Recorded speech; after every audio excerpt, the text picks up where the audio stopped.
오늘 아침 뉴스 연구소.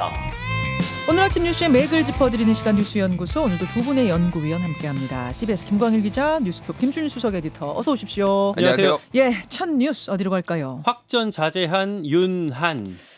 용산 대통령실과 한동훈 비대위원장의 정면 충돌, 오늘로 이제 3일차 아침이 됐는데요. 그렇죠. 지금 돌아가는 상황이 어떤 겁니까? 어제 오전까지도 긴박하게 돌아갔었습니다. 예. 한동훈 위원장 출근길에 제 임기는 총선 이후까지 이어지는 걸로 알고 있는데요 라고 해서 사퇴 없다, 이런 의사를 명확히 했었어요. 예. 기자들이 김건희 여사 리스크 관련해서 좀 질문도 했는데 제 입장은 한 번도 변한 적이 없습니다 라고 굽히지 않았고요. 네. 그리고 나서 비대위 회의, 인재 영입식, 법률자문위원 간담회, 이런 스케줄들을 정상적으로 하나씩 소화했습니다. 그렇죠. 반면에 윤석열 대통령은 펑크를 냈어요. 그러니까 민생토론회라고 해서 공개방송하고 있는 거 있잖아요. 네. 30분 전에 불참 통보를 했습니다. 그러니까 이게 사실은 이제 생중계도 다 세팅이 돼 있는 상황에서 30분 전에 취소기 때문에 상당히 이례적인 건 맞아요. 네. 예. 일단은 감기 때문이다라고 이제 명분이 나왔는데 그걸 곧이곧대로 믿은 사람은 거의 없었던 것 같습니다. 그렇죠. 저희 정치부에서 여권 핵심 관계자, 그러니까 윤석열 대통령 뜻을 대변하는 사람이겠죠? 이쪽에 물었더니 한동훈이랑 같이 갈 수 없다. 이미 선 넘은 거 아니냐. 봉합할 수 있는 단계가 아니다. 이런 얘기로 발끈하기도 했었어요. 봉합할 수 있는 단계가 아니다. 네. 선 넘었다. 네. 이게 어제 나온 워딩이에요. 그렇습니다. 어제 오전까지만 핵심 해도. 친윤으로부터. 네, 그러니까 윤석열 대통령 쪽 얘기를 하는 여권 관계자라고 보시면 될 것 같아요. 예.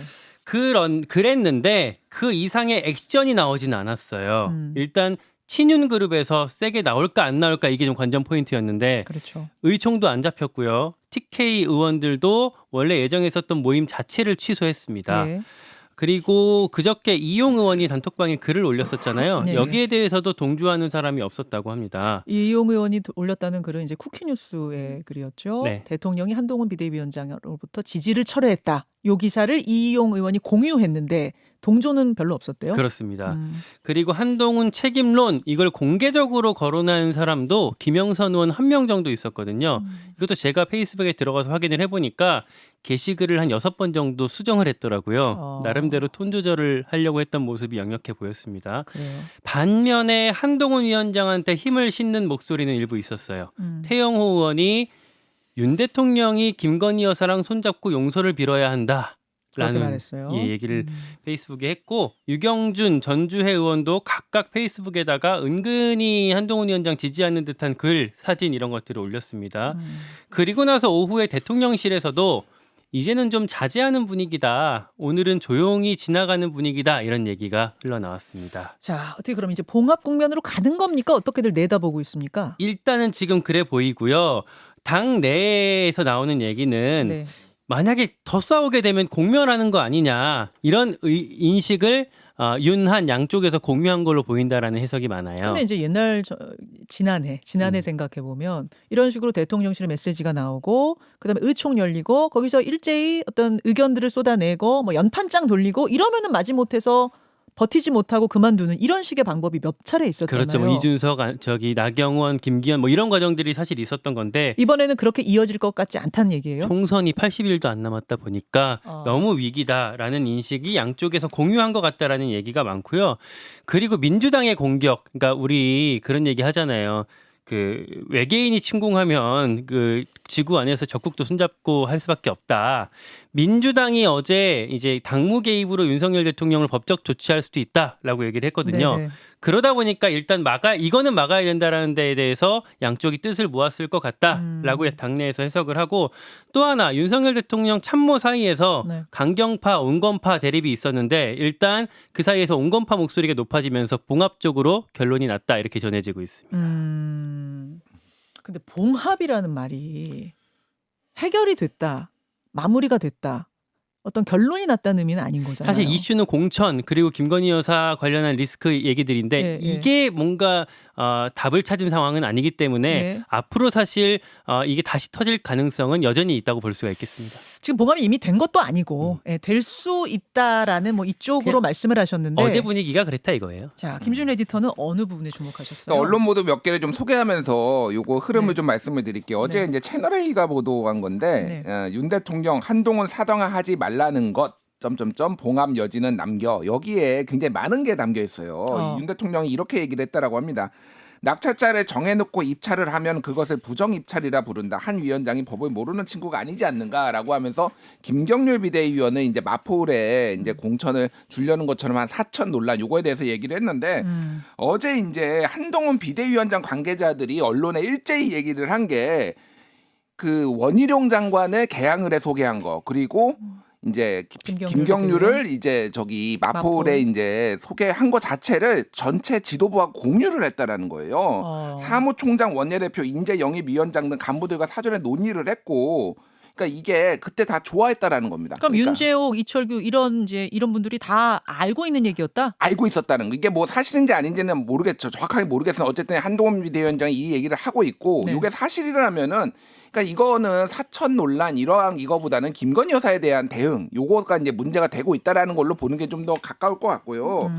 그리고 또 하나는 이제 윤 대통령이 이관석 비서실장을 통해 전달한 대통령실의 뜻이 한 위원장의 무조건 사퇴는 아니라는 점도 분명히 했습니다라고 했어요. 그래서 한동훈 너 나가 이렇게 한 게 아니라는 거예요. 요거는 아까 전에 김광희 기자가 얘기를 했지만은 지금 민주당에서 야 이거 당무 개입 이거 법적 조치할 거야라고 하니 이거에 대한 대응인데 사실은 이 과정을 들이켜 보면은 네. 분명히 사퇴 압박이 있었고 그거에 대해서 이제 언론의 공개가 채널A가 7시에 그러니까 그 일요일 저녁 7시에 언론 보도가 나왔는데 네. 지금 많은 정치권의 관측은 그거가 소스가 한동훈 측에서 먼저 얘기를 하고 이거에 대해서 나는 사퇴하지 않겠다. 그러니까 오히려 당무 개입에 대해서 가능성에 대해서 탁 이렇게 공개를 해버리면서 법을 잘하는 이 한동훈 위원장이 오히려 약간 대통령실을 좀 공격한 거 아니냐 이런 해석들도 나오고 있어요. 그러니까 이게. 비공개 회동이었고 예, 비공개 예. 회동에서 사퇴를 이야기하면 사실은 조용히 지나가는 방법도 있는 거잖아요. 그러니까 그 그런데 그것을 자리에 알렸다는 거죠. 그 자리에 아는 사람이 이관섭, 윤재옥, 한동훈 3명밖에 없었을 텐데 물론 뭐 한동훈 위원장이 다른 사람이나 뭐 다른 사람이 얘기할 수 있겠지만은 네. 누가 얘기를 했겠냐라는 거예요. 이거를. 알겠습니다. 그러니까 요런 게 하나가 있고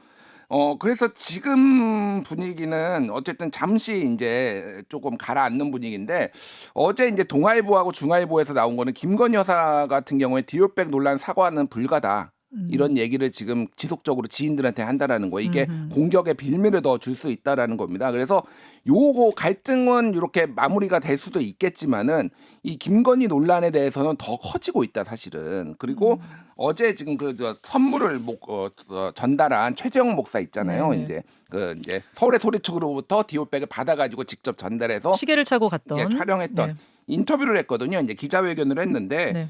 그러니까 이게 YS 아들, 이제 김현철 씨의 그 친구도 국정 개입 농단도 이것도 친구가 녹음한 거고, 그리고 그러니까 2016년 그 최순실 국정농단도 TV조선, 그러니까 조선일보에서 그거 촬영해가지고 한 거 아니냐. 그러니까 이게 정당하다. 라는 그러니까 녹음이나 촬영이 정당한 것이고 이거 자체가 문제라는 식으로 또 이제 기자회견을 했어요. 그러니까 어쨌든 지금 이거는 김건희 논란은 작아지는 건 아니고 이 부분이 이제 앞으로도 계속 논란이 될 수밖에 없는 그런 상황이 가고 있습니다. 물론 디올백을 일부러 사서 이걸 받나 안 받나를 찍으려고 간 것은 함정 취재가 맞고 함정 촬영이 맞습니다. 하지만 그것과는 별개로 이렇게 대처하는 것이 맞느냐라는 부분은 여전히 국민의힘 내부에 문제로서 남아 있기 때문에 이 충돌이 일시봉합은 되더라도 이게 완전히 해결된 건 아니다 그 말씀이신 거죠? 그건 뭐 이제 여론이 이제 결정을 하겠죠 그 부분은. 예.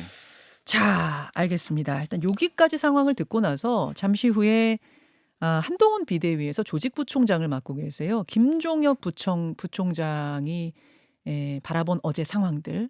한동훈 비대위원장 옆에서 이분이 봤잖아요. 어떤 분위기였는지 들은 이야기는 뭔지 직접 듣겠습니다. 그리고 2부에는 중진 안철수 의원 인터뷰도 준비가 되어 있습니다. 안철수 의원의 의견도 확인하시죠. 다음으로 갑니다. 단통법 폐지. 단통법이라고 하면 단말기 유통구조 개선법 10년 전부터 시행이 되어 온 건데 폐지하기로 했죠. 기억하실 것 같아요. 네. 휴대전화 하나 사는데 업체마다 가격이 천차만별이었고 예. 뭐 같은 데서 사도 살 때마다 가격이 다르고 그랬었잖아요. 음. 그러다 보니까 뭐 호구 고객이 너무 많이 발생한다고 해서 만들었던 게 이 단통법이었는데 예상했던 것처럼 이 법을 만들면 좀 가격이 떨어지지 않을까 했는데 예상했던 것처럼 떨어지지가 않았어요. 네. 지금 뭐 갤럭시, 아이폰 웬만한 거 사려면 100에서 한 200만 원대까지 가는 것들이 많잖아요. 음흠. 그리고 삼성 거 말고는 국내에서 제조한 단말기 자체가 이제는 없습니다. 그래서 경쟁 자체가 없어지다 보니까 사실상 담합처럼 돼버렸어요. 네. 소비자는 돈을 비싸게 주고 사는데 SK, KT, LG 3사 영업이익을 합한 게 3년 연속 4조 원을 넘었다고 합니다. 그래서 이제 단통법 폐지 얘기가 나오기 시작한 게 사실 꽤 됐어요. 네, 왜냐하면 정부가 이 통신비를 좀 그 사람들 줄여주기 위해서 뭐 요금제 좀 싼 거 만들게 해서 통신비 지출을 계속 줄여왔었거든요. 네. 근데 이것도 한계가 있잖아요. 음흠. 그래서 단통법 카드를 결국 꺼내게 됐고요. 보조금 상한선을 없애서 통신사를 바꿔서 번호 이동하는 거 있잖아요. 네. 그럴 때 더 싸게 살 수 있도록 만들어줬습니다. 음. 물론 비싼 요금제를 조건으로 옛날처럼 달게 되면 통신비 부담이 줄지 않을 수도 있어요. 자, 이렇게 단통법 폐지가 하나고 또 하나 크게 바뀌는 게 대형마트 의무 휴업일 네. 이것도 폐지하기로 했어요. 그러니까 지금 대형마트나 SSM, 그러니까 기업형 슈퍼마켓이라고 하죠. 네. 요거는 격주 일요일로 쉬어야 되거든요. 맞아요. 그리고 영업 시간이 아니면 온라인 배송도 못 하게 돼 있어요. 네네. 근데 이것 때문에 평일에 이렇게 좀 장보기 힘든 1인 가구나 맞벌이 가정 이런 경우는 상당히 불편했었잖아요. 그래서 정부가 이 의무 휴업일을 평일로 바꿀 수 있게 하는 걸 추진하고 있습니다. 아, 의무 휴업일 자체가 없어지는 게 아니라 평일로 바꿀 수 있다. 네. 그리고 그것도 그렇게 하려면 주변 상인들이랑 합의를 거쳐야 한다는 게 전제고요. 네네. 다만 말씀드렸던 단통법이랑 이 마트 휴업일 바꾸는 것 둘 다 법을 바꿔야 되는 문제입니다. 그렇죠. 근데 민주당이 지금까지는 반대 입장이고요. 아, 둘 다요? 네. 어. 그리고 조만간 총선이 있기 때문에 본격적인 논의가 이루어지려면 시간이 좀 더 걸릴 것 같습니다. 자, 김준 에디터는 네. 어떻게 보세요? 그러니까 이제 민주당이 반대하는 논리와 이런 거를 좀 설명을 드리면은 단통법 같은 경우는 이런 겁니다. 예를 들면은 휴대폰 보조금을 어떤 사람은 뭐 100만 원짜리를 80만 원 보조금을 받고 샀는데 이 호구인 김현정 앵커는 10만 원밖에 못 받은 거예요. 그죠, 맞아요. 제가 이런 IT 이런 거 뭐 구입하고 이런 거 약해요. 그러니까 이게 네. 복불복이 너무 심하다. 네. 그러니까 아예 금액을 상한선을 15%로 딱 단말기 가격 15% 제한하고 여기에 그러면은 이게 마케팅 비용으로 업체들이 너무 많이 쓰니까 이거를 조금 그러니까 덜 쓰게 하고 요거를 통신비 인하 쪽으로 유도를 하자. 취지는 그랬어요. 그러니까 취지는 그랬어요. A 전자상가에 가서 사든 B 전자상가에 가서 사든 누가 가서 사든 똑같이 혜택 받을 수 있게 하자였는데 상황이 그렇게 안 돌아간 근데 거잖아요. 문제는 통신비는 인하는 안 되고 이 가격은 단말기 가격은 막 200만 원, 250만 원 계속 오르고 그러니까 그러니까요. 이제 없애야 된다 아니다라는 이제 갑론을박이 있었습니다. 그래서 이거를 지금 근데 예를 들면 이런 거예요. 지금 요금제가 비싼 요금제도 있지만은 사실 굉장히 낮은 요금제도 요즘 그리고 이제 그 3사 말고 다른 업체들도 많이 있잖아요. 회선 빌려가지고 예, 쓰는 예. 이런 데서는 만 원대도 있거든요. 그러니까 이게 실제 그러면은 이거를 풀면은 뭐 이제 다른 그러니까 이게 경쟁이 일어날 거냐. 일어날 거냐 이거에 대해서는 좀 회의적인 시각도 있어요. 그러니까 오히려 굉장히 조금 논란이 좀 있어서 이 부분은 어쨌든 그런 게 있고 이 마트 이제 휴일 이거는 일단은 그 마트에서 일하는 노동자들이 싫어합니다.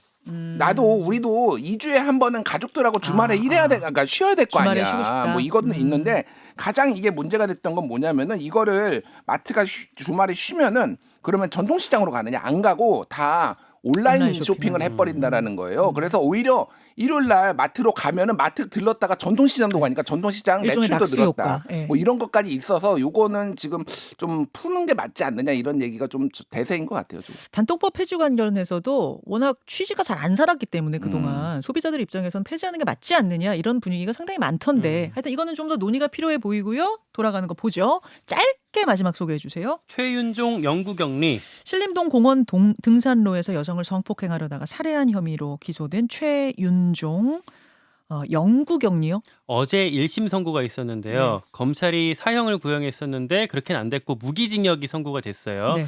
근데 무기징역이 20년이 지나게 되면 가석방도 가능하거든요. 근데 이번에 특이하게 재판부가 이렇게 얘기를 했어요.